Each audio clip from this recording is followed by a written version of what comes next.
بسم الله الرحمن الرحيم وبه نستعين. قصة موسى پیغمبر و خضر عليه السلام. قصة موسى پیغمبر و خضر عليه السلام قصة کا گلک بالکش و واتداره. سرپیهاتی انوان دی گلک مجارن ده ری نشاندره. کرم بکن ام گوداری بکن و جه سود بگیرن.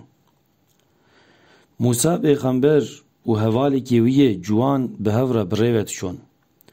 موسى سلام خودی لی به جوالی خورا گوت حتی از نگیجم جیه که دو دریاد گیجنه هف از ناسکنم.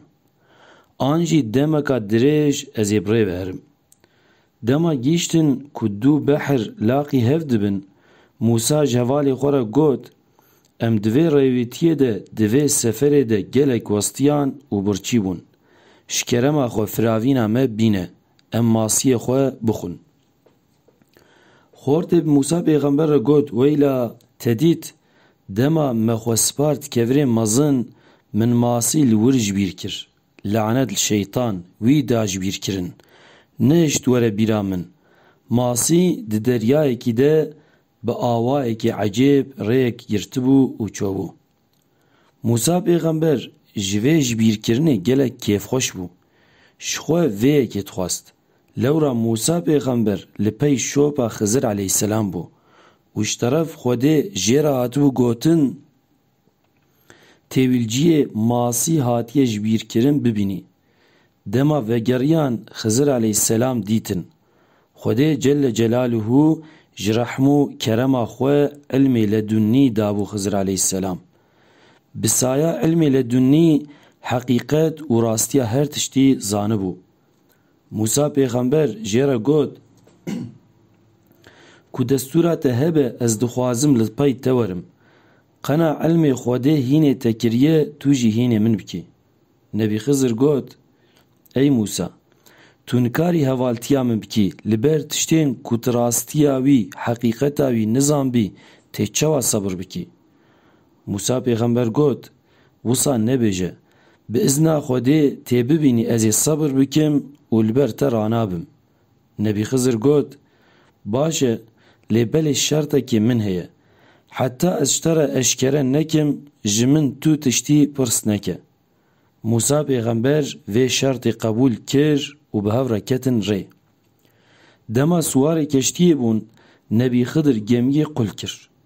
موسى پیغمبر معنا نداوی تشتی و عجیب مایما خو نگرد جه خضر علیه السلام را گوت تو چما و بکیجان حقی و کشتی قلدکی قیتوت خوازی همو اهل و گمیه بخنقن بگمان تتشتکی زیده خراب کر. نبی خضر گوت قیمشتر نگوت بو تو صبر ناکی نکاری حوالتیام بکی. موسى پیغمبر لیبورین خواست و گوت شکرم اخوه من معذور ببینه و آستانکی در نخه قول ما نهات ببیرامن. خضر علیه السلام باشه افجر من تعفو کر. موسى پیغمبر و نبی خضر شکشتی پیابون به هفره دیسا کتین ری لاقی کرکی بون. خضر علیه السلام لی دا اوی کشت. موسى پیغمبر هرس بو هات غزب خو نگرد و گوت نل هم بره تشتکی تو بکیجان حقی یکی بگونت کجی اف تشتی کودتکی نای قبول کرن. نبی خضر دما مقولی خواه کر قیمشتره نگوت بو تو نکاری بمن هوالتی بکی جوه گاپه و کود تشتکی پرس بکی ایدی هوالتیا من نکه لبا ته لبا من حق ته خلاص بو. موسى پیغمبر دیسا لیبورین خواست و گوت انشالله جوه گاپه و ازی خوب بگرم و حتی که تو حقیقت اشکره نکی پرسان شتناکم. دیسا رابون به هفره چون هاتنه گندکی زیکه هر دو اجی زیده برچی بو گندیان جی نخواستن وان مسافر بکن و خوارن ندانوان. خضر علیه السلام لگند دیواره که خرابوی دید جو موسى پیغمبر را گوت وره انوی دیواری چیکن به هفره دیوار آوا کرن. خضر حق کدا خوش جوان نخواست.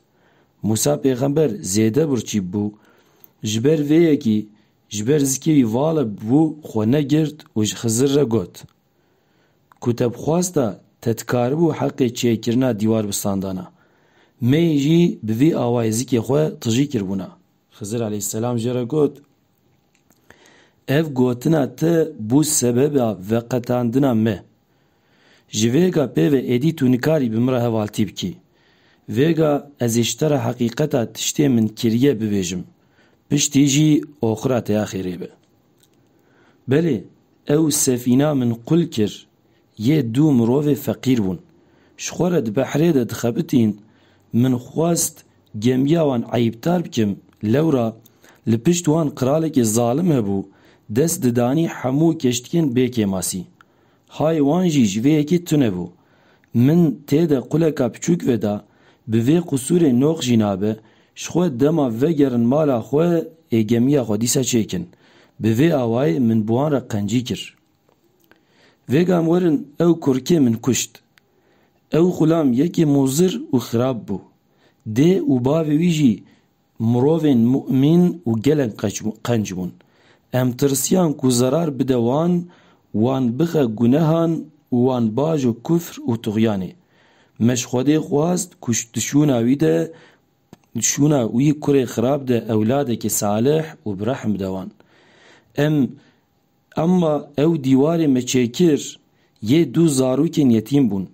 Bavê wan yekê salih bû. Xezîna wan dibin dîwar de veşartî bûr, nikarbûn dîwarê xwe çêkin. Min jî ji bo riza Xwedê dîwarê wan çêkir. Dema mezin bibin, ê kenza xwe, defîna xwe ji binî derxin û îdara xwe pê bikin. Min van tiştan ne nêrîna xwe û bi fikrê xwe kir. Xwedê emrê min kir, min jî pêk anî. Ji xwe ez ji ber xwe ve nizanim, xeybê nizanim. Xwedê çi bi min dabe zanîn ez hew qazanim. Ha ev bûn rastiyê tiştê ku te bi heqîqeta wan nizanbû. Ji ber vê yekî tu li hemberê min derdiketî. Belê, qisa Musa pêxember û Xizir aleyhisselam ev bû. Tê de zehf peyamên giring, mesajên balkêş hene.